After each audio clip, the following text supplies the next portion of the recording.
Greetings and welcome back to my channel. Today we'll be talking about the 1990 release by Madonna, I'm Breathless. Now, I just did a review of her 1989 album, Like a Prayer. This album came out just a little over a year of that one, but the two projects could not be more different. And there's a few reasons why, and we'll definitely get into that. My first side note about this record before I start the review is it's basically controversial in what this is considered. A lot of people consider it a studio record or a soundtrack type record, a side project. Even her website I think for the longest time had it kind of with Evita and Who's That Girl kind of as a soundtrack.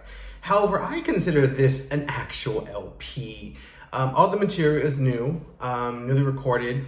Some of the songs were included on Dick Tracy, however, those are new songs and such, blah, blah, blah. I consider this before everything, I do consider this a full studio record. So I just want you guys to know that because I'm sure everyone is wondering what I consider this record to be. My 8 fans, I think I have 8 fans now. Yes, so a little backstory about this. At the same time that Madonna was doing this record, she was preparing for her role as Breathless Mahoney in Dick Tracy. And what I found interesting about that role is Madonna originally wanted to be brunette in the movie. Because she had kind of grew out her hair to be brunette from all the bleachings from the 80s. And Warren Beatty, her co-star and then boyfriend, said, no, I want it to be blonde, it just works better.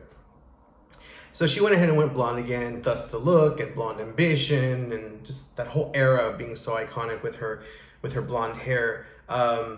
So it's really cool to find these backstories. Like she could have been brunette in the movie. She could have been brunette on I guess brunette ambition. I don't know. But either way, luckily she went blonde again and she recorded some new songs for the movie Dick Tracy, including Sooner or Later and More and What Can You Lose? But then I believe she just got inspired to do a record in tie with it. It was literally right after Like a Prayer. I mean, she was still pretty much promoting Like a Prayer when she was moving on to I'm Breathless. In fact, there was a scheduled Like a Prayer tour, which Pepsi was promoting in the early days of 1989. However, that never came to fruition, as I do believe that she probably wanted to make Dick Tracy a project with the movie, the tour, and the album, hence just being a global phenomenon, even bigger than Like a Prayer, if that's even possible, and still have some fun with recording the new material. You know, there's really not much 1990 about this album, except for Vogue, which we'll definitely get into that for sure. I could make a whole video about Vogue, but, and I probably will one day. I don't know if I ever get into like song reviews, but either way, the album came out alongside with Dick Tracy and went to number 2 on the Billboard charts. Dick Tracy itself did rather well for the year, although it has kind of been largely forgotten. When I say that, I mean by the general public and such. It's not regarded highly as Batman from that same era was regarded. It's not really considered a major classic.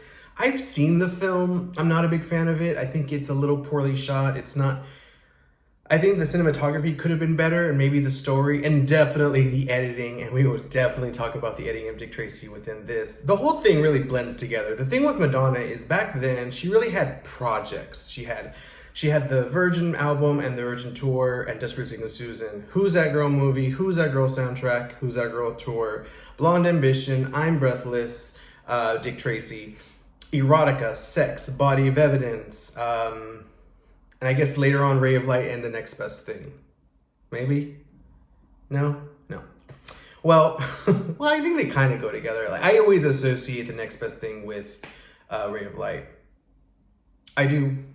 But this record came out to become a pretty big success. It won multi-platinum in the US and sold millions more worldwide, mostly on the strength of Vogue, if we're honest. It has found its cult following among Madonna fans, and it kind of is one of those love it or hate it records. There are people who kind of like it, but because of its drastic departure from her typical sound, it definitely is not her most welcomed record in the Madonna community. I mean, major fans definitely like it, and they appreciate it. And I love it. I think it's a great record. I think it's one of her best. I miss this Madonna. However, when you take a listen to it and you have a somewhat knowledge of Madonna, it does go out of that,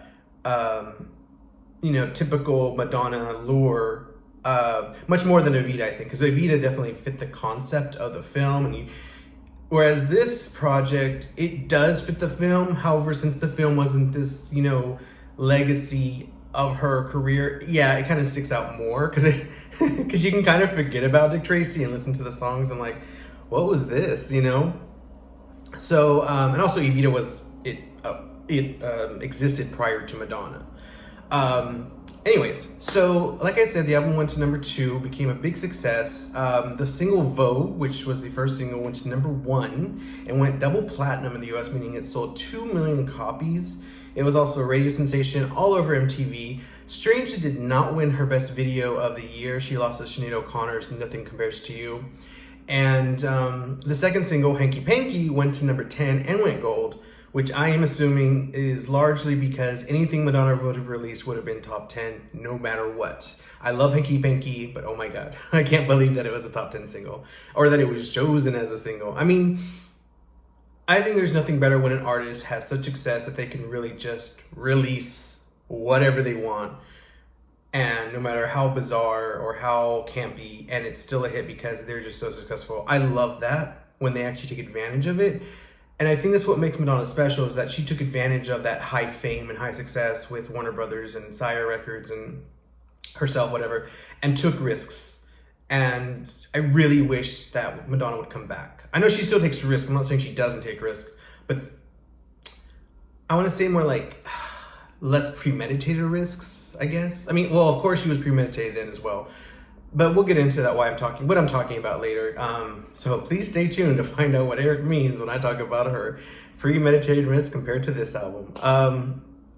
So Dick Tracy, like I said, was a hit at the time and then kind of largely forgotten the year next. Her role as Breathless Mahoney was one of the few films where she got some critical acclaim for her acting. She had a few flops in a row. I consider Who's That Girl a great movie. Shanghai Surprise is a pretty good movie. It's not great, but it's good. And yet those two movies in a row flopped. They really hurt her, starting of a movie career. She started out with Just Basic and Susan, which was a respectable hit. I mean, it got $35 million back then in the 80s, which today would probably be like, I don't know, like 100 million? I don't know how to do math. And then the next movie, Shanghai Surprise and Who's That Girl, did not do well. So this was kind of her return to the big movies that would get her back in Hollywood, basically. I think she was really looking at this opportunity to really put her name out there as an actress. And she actually took scale, which means she basically got paid nothing for the film. However, she did get a big profits of the film, and has the Blonde Ambition tour and this album. I mean, she definitely made a lot of money. However, she got paid scale by Warren Beatty for the film, and Warren Beatty directed the film and co-starred with it, and they were going out, so that this whole publicity of that. Again, like I was just talking about Like a Prayer and how that project went, and this one, and they're extremely different. I mean, I don't think you could be more different. It's as if it was a different artist, almost. A different artist of the same caliber. However, this is like a different person, different life. 1989 Madonna and 1990 Madonna, wow, very different. Even the hair color, just you have brunette in the 89 and then blonde in the 1990. Everybody knows Vogue, which was the major single from this album. It is a global phenomenon, and it's almost too cool to the point where they'll probably play it at weddings and public events. So it is kind of considered like her signature song. If Madonna were a one-hit wonder, I think Vogue would be that one hit, or Holiday. But I think Vogue is a much stronger song than Holiday. I'm sure there's a lot of people in the comments who are like, actually, no, nobody really comments. But if they did comment, they would say, oh no, Holiday is better, or at least just as good. But I think Vogue is really the one-hit wonder Madonna, because it's really like a niche song. I mean, it's cool, but it's definitely especially with the sound at the time. You have so many one-hit wonders doing house music, and that's exactly what Vogue was. But we'll talk about Vogue later. So yeah, the album, maybe I could talk about the style a little bit. The album is very retro, very big band, jazz fitting the character of Breathless Mahoney, who's a torch singer in the film. Torch being a type of ballad that kind of incorporates jazz and like has a dramatic, not operatic, but a type of dramatic, like melodramatic feel to it. Usually about love and betrayal and such. And Madonna definitely fit that style fits Madonna like a glove. And it was said at the time by critics that no other star could or would release an album like I'm Breathless at the peak of their fame. And because of that, like I said, I just love Madonna for doing this and taking that risk and doing these weird sounds. And now you have artists now like Christina Aguilera, she did Back to Basics, which has that old jazzy feel. And then Lady Gaga, Cheek to Cheek. I mean, and then Madonna doesn't really get credit for that, but she really kind of started this thing where pop stars could do these like legacy recordings of like, sorry, not legacy recordings, but like recordings of like older style songs that are new and have commercial success with it. Although I think Madonna really took it a little much further, I guess, than Lady Gaga or Christina Aguilera, who kind of took it more as a serious project, whereas this is a lot of fun. And it's really one of her best albums because of that, because she really has fun with it and you really see her sense of humor. And it's a pain. It's a pain. It's a shame that Madonna stopped with trying to be this kind of Madonna. Because I know that Madonna changed through the years, but there was always a similar tie of her sense of humor that came out. Like in Shanghai Surprise, Who's That Girl? This album, up until I would say Ray of Light. Ray of Light's when she drastically changed. She had a lot going on there, which that would be a great video. Let me know if you'd like me to review Ray of Light. But that's when she really changed, I think. And you can kind of tell from The Next Best Thing, which is humorless. I mean, it's pretty humorless. I like the movie, but it's not funny. And she doesn't, that sweet, innocent charm is kind of gone at that point. And yeah, she went on to play like bitchier roles like in Swept Away. And that movie about the bugs, what was it called? Arthur and the Invisibles, where she voiced someone. I didn't see that movie, but I saw, like, I know what it is, and I know the character she played. It was like a bitchy bug or something, or like a troll. I don't know what that movie's about. Okay.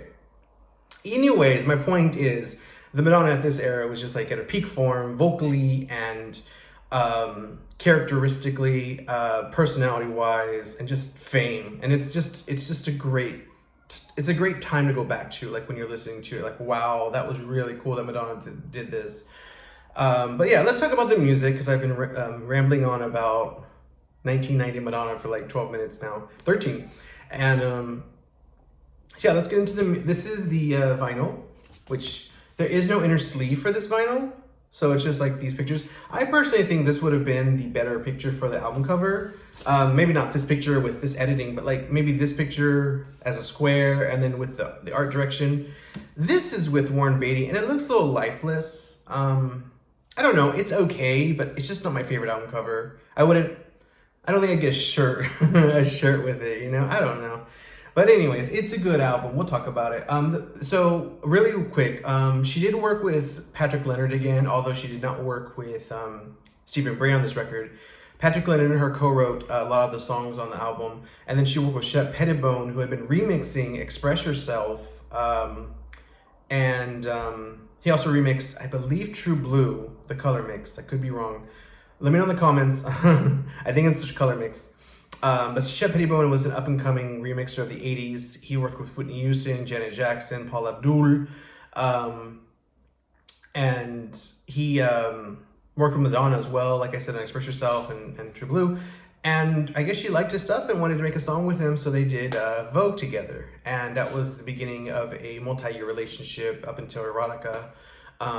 One of my favorite Madonna collaborators, as well as Patrick Leonard. So you have two amazing collaborators on one album doing a very different type of project than usual. So it's just, the results could have been the worst in the world, but I really think they really struck gold with this album. The first song is called He's a Man. This is a Torch song, so it's a little bit slower. It's basically about just Dick Tracy. The album is inspired by Dick Tracy. I mean, it really is. But this song is nowhere on the album of Dick Tracy. Like, it's not the movie or the soundtrack. It's just a Torch song, and she has really husky vocals during the chorus, and during the post-chorus bridge, and it's just a really great song about basically she's trying to seduce him out of the world of being like a goody two shoes and like going into like her world of like eroticism and fun and you know, dirty games. You know, so it's a great song. It's just a good intro to her, and like it's kind of this mixture of like Torch but a little faster. Like it's not a complete ballad, it's a little jazzy, and yeah, it just has a great tempo to it, and it's sexy and slinky and fun. Maybe not the best song on the album, but definitely a great intro to this project. It lets you know straight up that it's a different Madonna. The vocals are stronger, the music is much different. It's inspired by Dick Tracy. Here's a song about Dick Tracy. But because of that, I think Madonna had more fun with the lyrics, so it's a little bit more sexier than usual. And she has kind of like a Mae West type character where she's, you know, men can't help but desire her, no matter who they are. You know, she's just, oh wow, I'm so hot. All the men want me. Yeah, so it's a great intro. The next song is Sooner or Later, which was done by Steven Sondheim. I can never pronounce it correctly. This was a song that was nominated for an Oscar for Best Song of the Year, and she performed this at the Oscars with Michael Jackson as her date. She did an amazing job performing, dressed up like Marilyn Monroe with the same hair and dress, and her vocals were impeccable. The song went on to win Best Song of the Year. However, Madonna was not eligible to receive the award as she did not write it. Stephen won that award. However, she really sings it as if it's her own. You might remember from the show Pose that the character Electra sang Sooner or Later at an AIDS hospital function. And I know the fans of that show are going to kill me, but I really think Electra did the best job of that night. I'm not going to go too much into it, but I'm not really into those singing episodes on that show. If you know what I'm talking about, let me know in the comments what you think. But I actually think that Electra did a good job. Dominique, the actress, she did a really good job with that. She had fun with it. She knew she was a little off key, but she still had fun with it. She didn't take herself too seriously like Billy Porter always does all the time. And I do like MJ Rodriguez, but yeah, she takes herself very seriously as a singer too. So it's I hate when people do that, when they know they can sing and they just kill you with that. Like, okay, okay. I think Electra did a much better job. However, Madonna, I think, did the best job with the song, and I would consider it one of her best songs, the classic, because I think the exposure of the Oscars and going with Michael Jackson, having Dick Tracy be a hit film, and Vogue being this massive single. I mean, my God, I don't think you could get bigger than Madonna and Michael Jackson at that time. Like, my God, can you imagine like being in the city and seeing what's going on? Oh my gosh. I was way too young, but I've heard of it retroactively. I do remember Vogue as a kid. Like, I do remember that, like, as on MTV single. However, I don't remember seeing the CD or anything. And like I said, this is not considered one of her most like prominent CDs or albums. So yeah, it's not like you go to every store and see it. But yeah, like the Sooner or Later song is just really good. It's just about wanting someone. Sooner or later, you're gonna be mine. Again, I'm so hot. You're obviously gonna fall in love with me no matter what. You can try, but I'm gonna get you. And yeah, it's a great song. It's her delivery is very, very what do you call it? I won't say strong because I've been saying strong. Her vocal delivery is quite impactful. Impactful. And she definitely embodies the character extremely well. And there's like this wink to the audience, like, haha, I know that I'm kind of playing this vamp, because she is playing a vamp, and I'm having fun with it. I think she does. She really like encaptures that role, I think, better than any actress in Hollywood at the time would have, or since. Maybe Joan Crawford would have done a good job, but since, I don't know. The next song is Hanky Panky. This was the second single, went to number 10 on the US Billboard Top 100, went gold, which means it sold 500,000 copies. I don't know where those copies went because I've never known like a non-Madonna fan who like, oh yeah, I like this song, I have the single, you know. It's not Vogue. Hanky Panky was the first song on the album where she really went campy. This is probably like one of her campiest songs. It's basically about spanking and how her bottom hurts just thinking about it. It talks about the joys of being spanked and spanking, and Hanky Panky kind of replies to like Hanky Panky is like a terminology for like, you know, like sexual acts that aren't necessarily like explicit, but they're fun and they're a little dirty, they're a little naughty, but they're not illegal kind of stuff. Yeah, she just has so much fun with it. She performed it live on the Blonde Ambition tour, and then later on the Reinvention tour. She did a much better job on Blonde Ambition. By the way, I don't like the Reinvention tour. None of it. I can't really think of any highlights. And I know the comments are going to say, oh, what about, no. I've seen it many times, I just, no. But yeah, Hanky Panky, I love the song, and it's considered one of her worst songs by major critics and such, because it's so outlandish and campy and weird, but I love it. I think she has a lot of fun with it, and her vocals sound great. She really goes for it, and I wish it would have been an official video. There's not. It's just a performance of her on the Blonde Ambition tour. She does a great job with that. Although it's a little simple, she's just kind of standing there.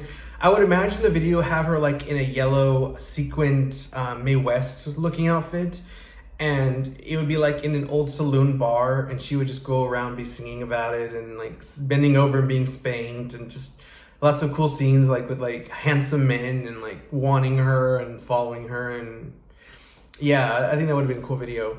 Did I ever think of a sooner or a later video? I don't think so. Did I? I thought I did. Oh, no, I didn't. Yeah, so the Hanky Panky song is very vampy, jazzy, big band. Yeah, big band's a good way to describe it. Just awesome. It's like such a great song. One of my favorites. Sounds amazing on vinyl. And definitely a song I would say if you want to get the gist of the album without listening to the entire album, I probably would listen to Hanky Panky because it's a little bit more catchy than some of the other songs, and it's, you know, up tempo and fun and just great. It's a great song. Yeah. The next song is I'm Going Bananas. Now this song was not written by Madonna. Hanky Panky was, by the way. Hanky Panky was by Madonna and Patrick Leonard. This song was by Michael Kernan and Andy Pally, okay? It is in the vein of Carmen Miranda from the 50s, who, I don't know if you remember the I Love Lucy commercial. The I Love Lucy episode where she's dressed up with like the banana hat and she's lip syncing to a song, and the tape skips and she's singing it for Ricky and it's skipping and it's supposed to be live performance. And it's really funny, and that's Carmen Miranda. It's very Chiquita Banana type sound. It's very bizarre of a song. The song is about her being obsessed with the man, being in love with him, and just basically she's going crazy. She's going bananas over him. It is extremely funny. The song is like a minute and 40 seconds. It's very short, but it's explosive Latin rhythms and one of her, if not the campiest song ever by Madonna. It's funny, it's freaking weird. I mean, it's weird of a song. If you don't know like about this album and you listen to like I'm Going Bananas first, you're like, what the hell is this? She performed it later on The Girly Show, which, wow, that was an amazing performance along with Liza Bonita. Those two together, oh my God. Like, Madonna could like shoot me dead and I'd be like, you know what? It's okay. Girly Show. You're good. Because, oh, my hair. Yeah, I'm Going Bananas. It's just, I love it so much. I could actually listen to it on repeat. It's so good. I love campy stuff. I love camp. Not like all types of camp, but I do love camp. And I think that, I think the song could have been in a movie. It's just so good. Although Warren Beatty would have butchered it. By the way, I didn't talk about this, but something to remember, it's included in the movie and she's singing it in this black gown, but the editing is so atrocious by Warren Beatty or whoever edited it, that it cuts away as she's singing and it goes to like other scenes of like the gang members and the mob, whatever you call it. And it's just horribly done. Like, focus on Madonna. She's singing a great song and she looks great. Come on, Warren. You can tell he wasn't used to directing like action films with musical numbers, which, I mean, I know that Batman had Prince do this music for it, which that's even kind of bizarre. However, at least they played those songs in the movie. Like, it wasn't like difficult to hear songs in the movie. It's really hard to like follow that Madonna sings for this movie because they cut it. It's massacred basically. I mean, I think, yeah. Was Jason there? Like, was he like chopping it down with a machete? Because it's a pretty bad edited movie, and especially with Sooner or Later. But I'm Going Bananas is a great song. Yeah, she has some weird. I mean, she didn't write the lyrics, but it's just she captures the character so well of whatever it is. I can kind of imagine the video. She'd be wearing this headdress of bananas and this dress made of like bananas and fruits, like oranges and papayas. And she would just be going down the street singing and like getting people's reactions. I don't know, like in LA or like Hollywood Boulevard basically, or like New York City, just like being, basically like a performance artist, only unintentionally. It's a really good song. I think you guys should check it out. Definitely one of my favorites. It's so good. It's so good. Next song is Cry Baby, which was done with Patrick Leonard again, Madonna and Patrick Leonard. This one has the same kind of humor and camp as I'm Going Bananas, but it's much more, I would say more Broadway-ish. There's no Latin rhythms. It's very piano-based, like a little 20s cabaret. I don't know if that makes sense. 20s/cabaret. It's about her dating a crybaby who's always crying. And she really goes hard. These lyrics she wrote, and they're really funny. She's like, what was it? If he spots a cockroach and the tears come out of the blue, he goes and cries in the can. He's just a crybaby man. Like, she's just, man, like, she really just tears him apart. Like, all he wants to do is cry, cry, cry. She has a lot of fun with it. And she's like, and when I say to knock it off. And she has like the same voice from Who's That Girl? Which again, that humor is so great. Oh my God, I miss that Madonna who has just used like these little voices to be funny, like the New Jersey accent, like knock it off, like Michelle Visage. I mean, I'm kidding. Which, by the way, Michelle Visage and her group, what was the group's called? Seduction. They had a video of them voguing, and she was wearing like the long blonde hair, the curly blonde hair. That was before Madonna did it. So.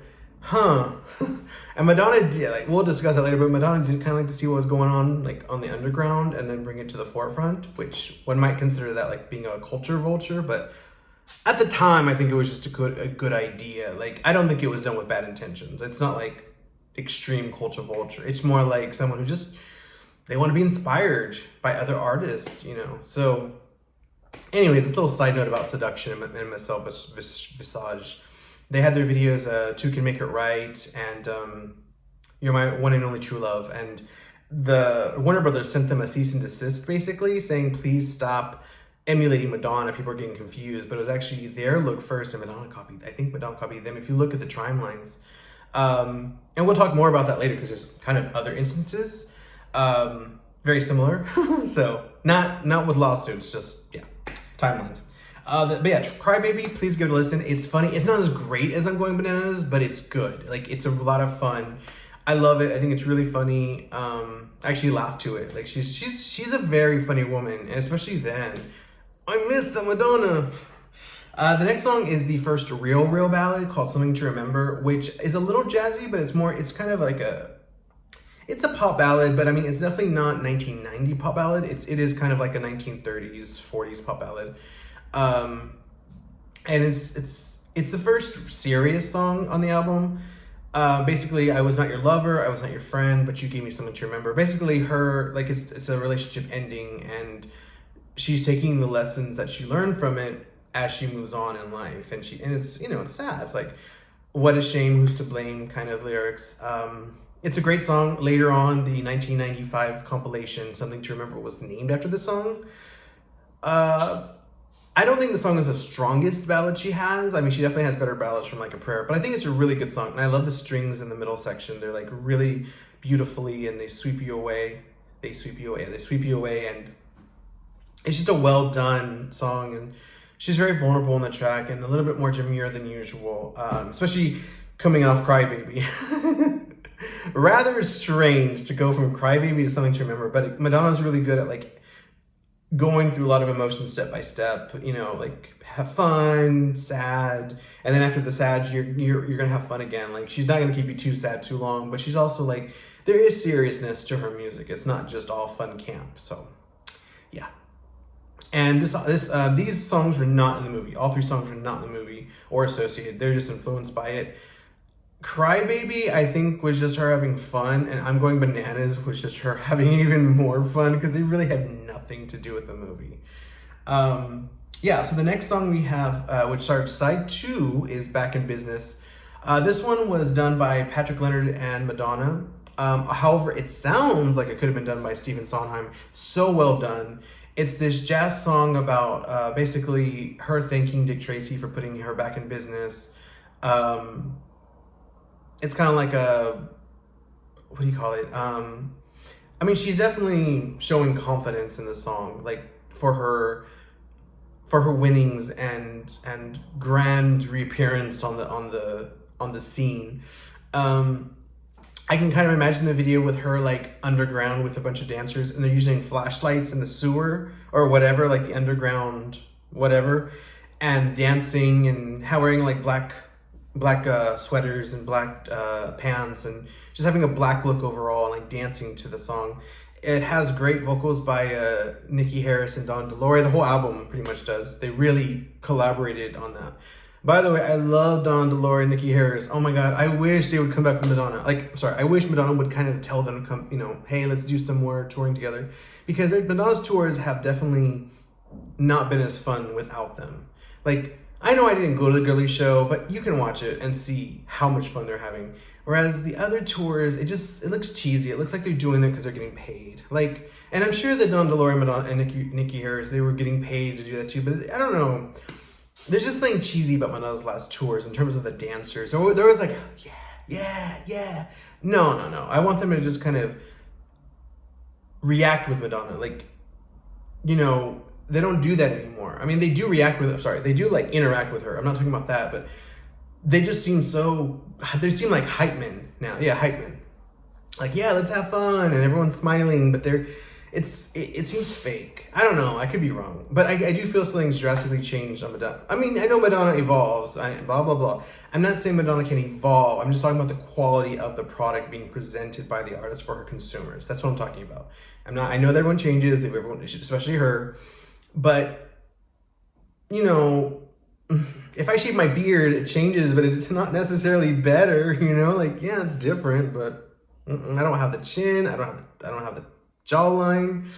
It is not good. I'm passable attractive now, much less without a beard. Anyways, More is So Back in Business, great song. I love it. It's so much fun, energy, high jam-packed, awesome song. I don't know if it could have been a single, but it's definitely great. I mean, I think Back in Business would have made a little bit more sense than Hanky Panky, because Hanky Panky's so out there. But yeah, it's good. Yeah, next song is More. This one was done by Stephen Sondheim. It's basically like Material Girl Part 2, like with her talking about material items, although there's definitely irony there, but however, less irony than Material Girl, because she's really wanting stuff. She really wants money and more things and more possessions. It's a really great song, and it has a lot of vocal demanding switches on the keys and chord structures, and it's just a great song. You can definitely tell it was written by a pro, like someone who does this for like all the time for the musicals. It was included in the movie. Again, they destroyed it with the editing. But it was, you know, she did a great job. She never performed it live, but it would have been cool if she did. She also never performed Something to Remember or Back in Business, which I think that could have fit on Blind Ambition. Blind Ambition is a weird tour because, I mean, you have like this pop act, and then you have the Dick Tracy thing in the middle. I kind of see why she didn't add too many, but yeah, because it does kind of take you out of the elements of it, because it goes from being a cohesive story to like, oh, here's Dick Tracy. You remember the movies in the theaters? She does it well, but it's still like, hey, this is my movie. The next song is "What Can You Lose." This is another ballad. It's done as a duet with Mandy Patinkin. I can't pronounce anything. Patinkin, yeah, that's what it says. It's a good song. It's a very slow ballad, a very piano based, very simple, bare bones. It's kind of like a more vulnerable Madonna than the rest. Like, she's definitely not. There's no Mae West or bravado in it, and yeah, it's just like the end of an era kind of song. And what can you lose? Only the blues. It's a beautiful song. It's very late night at a jazz bar when everyone's kind of going home, and you sing this kind of to each other. It's one of her best duets, I think. And she doesn't have a lot of great duets, or does she? No, she doesn't. No. Especially from the later half of her career. But yeah, this is a good song. It's very slow, and it's much slower than Sooner or Later or Something to Remember. It's pretty slow, but it's a beautiful song. And there were some demos leaked later, like in the 90s, where she's recording the vocals and she's very off key and such. But it's a hard song, I'm sure, to sing. But she sounds great on it. On this take, she sounds really good. The whole album, she sounds amazing, and she really stretches her vocals. And it's very woman made. Like, Madonna's doing this herself. She didn't go to classes. She's just doing what it takes to get her vocals better and stronger and to hit notes she couldn't hit before. That's Madonna doing this. And her ambition at the time was just so amazing. I miss that like aspect of her voice where it was a little bit more natural. However, it's very possible she would have damaged her voice eventually with continuing that way. So I'm glad that she got some lessons, and she's taking care of it. And she can still sing very well to this day. However, you couldn't tell that from Madam X, but she still can sing. Like, she's done singing live on Instagram and stuff, and she can definitely sing still.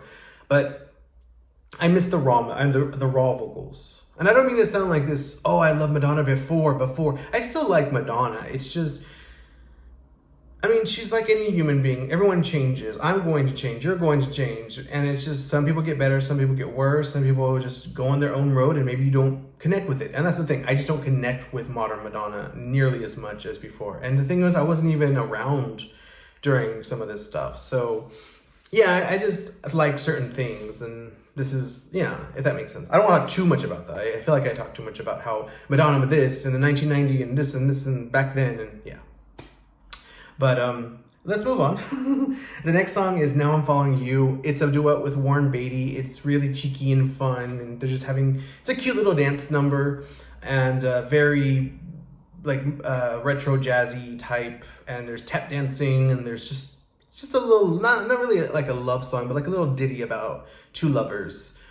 And it's really cute. It's really well done. And then that merges into part 2, which is remixed kind of in the same vein as Bat Dance by Prince, where they add clips of the entire album and the movie, like clips from the movie. And there's really like a funny thing where she's talking about dick, dick, dick, dick, dick. And then there's a line from Hanky Panky, my bottom hurts just thinking about it, which, by the way, this is all connected with Disney. The movie, the album, because Disney distributed the film. And because it's Madonna, they asked her if she could change the lyrics of Hanky Panky because they were too explicit. Basically, I think she implied that dick makes her bottom hurt just thinking about it. So I guess to get around that, in my estimation, they did the remix, Now I'm Following You Part 2, to subtly do it, whereas it's not really saying it, but because of the way it's timed, therefore she's saying dick, dick, dick, dick, dick, dick, dick. My bottom hurts just thinking about it. I mean, mine does. So,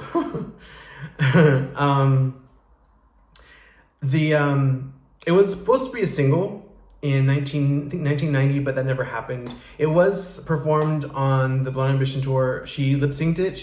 I don't think she had a microphone.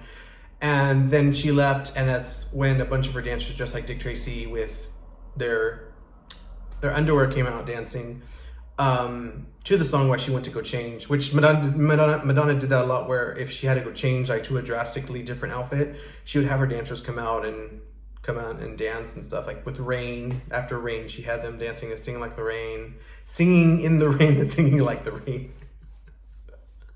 I'm singing like the rain, yes, because the rain does sing. Oh yeah, so the last song on the album is Vogue. Now Vogue is the monster classic of Madonna. I think it's not her most viewed YouTube video, but it's up there, and it's one of her most streamed songs. It still has an impact today. People still remember it with love. It originally started out as a B-side for Keep It Together.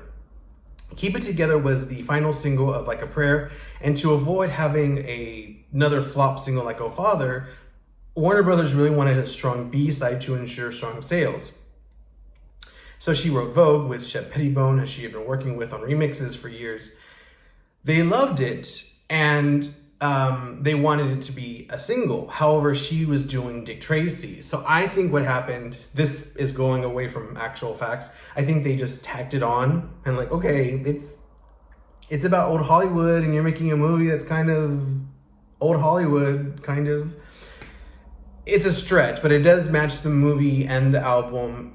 If you think about it, and if you connect the dots, Vogue and the rest of the album aren't that different. But yeah, Vogue became a global phenomenon to this day.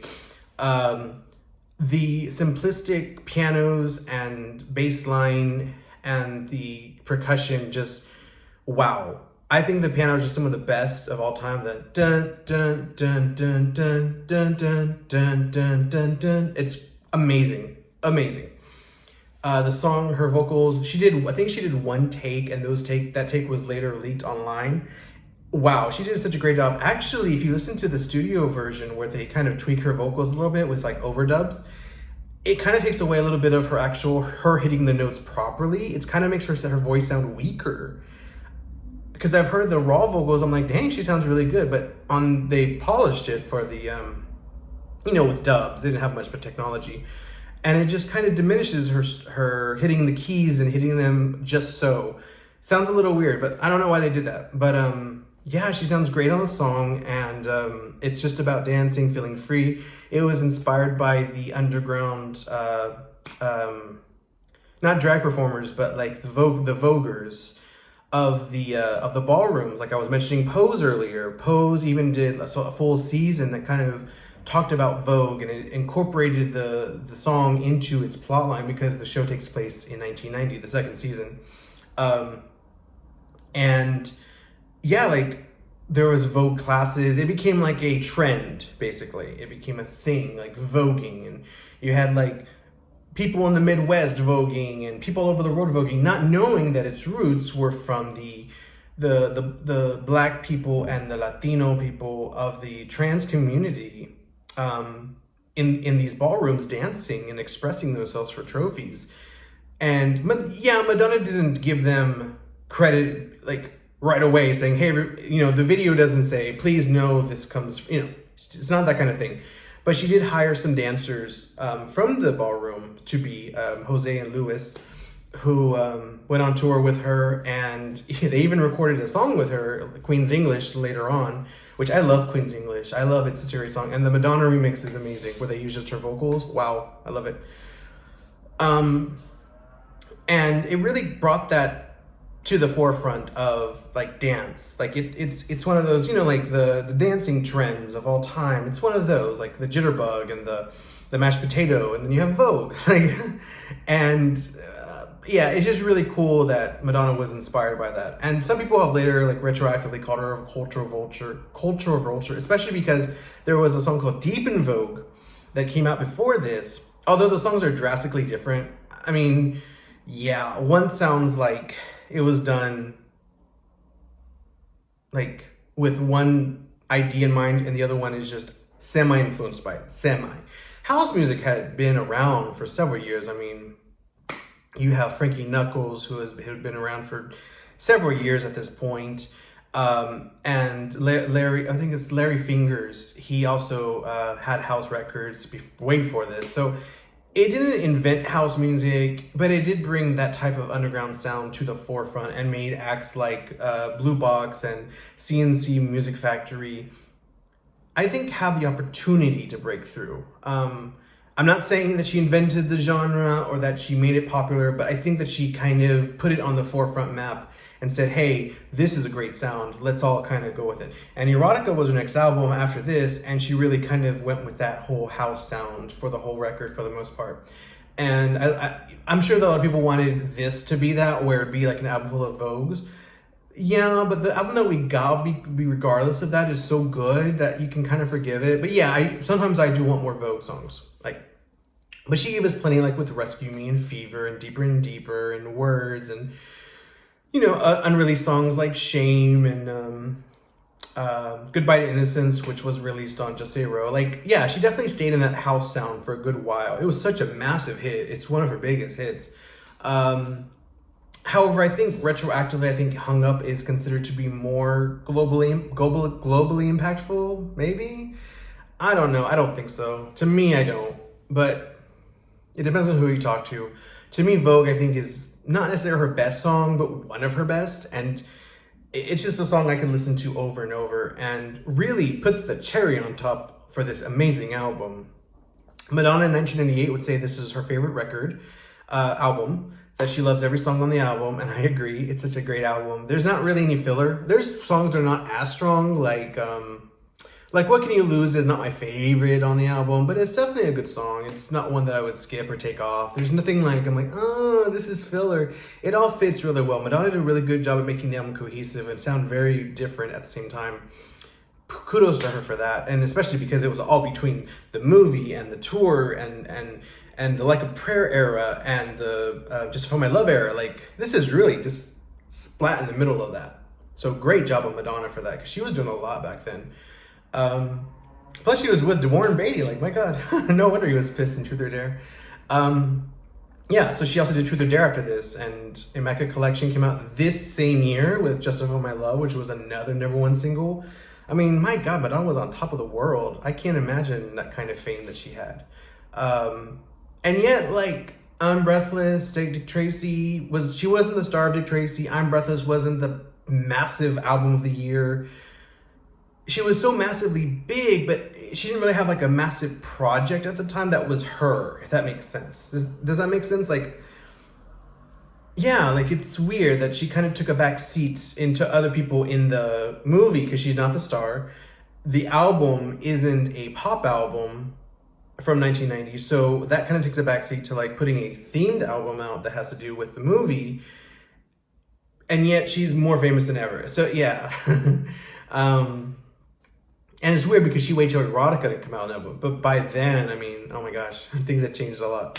And I did a video on Erotica, so please watch that if you get a chance. I might redo Erotica because it would just be interesting to do that. Plus, I have the better lighting now. But that video has my most views at 3,000, so I don't know if I want to mess with it. It's the only video with 3,000 views. Yeah, so let's finish this by saying I love this record. It's a great album, one of my favorites by Madonna. I don't know how to rank it in terms of albums because I do like it more than True Blue and Like a Virgin. It's way better than Rebel Heart. It's way better than Madam X. It's way better than MDNA, Hard to Candy. I think it's better than Music. It's better than American Pie. Maybe number 4 or 5. Yeah. So Erotica, like a Prayer, Bedtime Stories. Yeah. Then I'm Breathless. Yeah. I do think it's better than Ray of Light, which I'm sure a lot of Madonna fans will cancel me for that or whatever you guys say. But I do think this is a better album than Ray of Light. Yeah. It's just more enjoyable. I like Ray of Light and I'll definitely do a video on it, but I mean, I've been talking about this one album for 48 minutes already. And I can definitely talk about it, Ray of Light, but it just wasn't as fun as an era. And if you go back and look at those interviews, anyways, let's talk about this. So let me know in the comments what you think about this record. Any other trivia you may know. I know I covered a bunch of stuff about the album, but there's way more. I think this probably needs a 2-parter because everything about it. I don't think I even covered my Vogue. It was just, there's so much to talk about with Vogue. But still, great album. Let me show you the disc. This was the limited edition that came out in Barnes & Noble in the USA. My friend Victoria actually helped me with this. Oh, you can see my water bottle. Yeah, it came out in Barnes & Noble only, and I think it's pretty much sold out by now. But yeah, it sounds okay. I've heard some complaints, but I think it sounds pretty good. And this is the cover that came, with it. It's just a regular cover. It's the only, like, it wasn't released like all over the world, which most of her albums like from that era were. Like, you can buy erotica pretty much anywhere, and Like a Prayer, and her 80s and 90s albums are very easy to find for the most part. But this one's not. So like, you can buy it used or the Barnes & Noble yellow edition, which I love the yellow edition. Yeah, definitely a favorite of mine. Let me know what you think about the album, where you would rank it. And yeah, there's just so much to talk about. So definitely leave your comments, and we can have a dialogue there, because this is one of those albums, like, even though Like a Prayer has so much to talk about, and Erotica has so much to talk about, and Truth or Dare has so much to talk about, this one has so much to talk about. So it's like, it was a great era for Madonna. Like, yeah. And I mean, if you've noticed, I'm not bitching about this record or talking about it should have been, or yeah, because it was so well done. Like, this era, this whole time, it's just like, wow, that's what a pop star should be.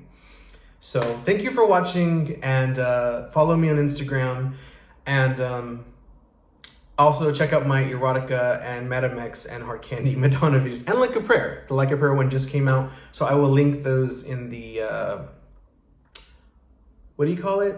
The thing in the description box. That's what they say. And please subscribe. I noticed I did not say subscribe in my previous videos. Please subscribe, and I will continue to make more content. I'm definitely in the mood, I guess, to make content, so I'm doing it. And yeah, thanks so much, and have a great day.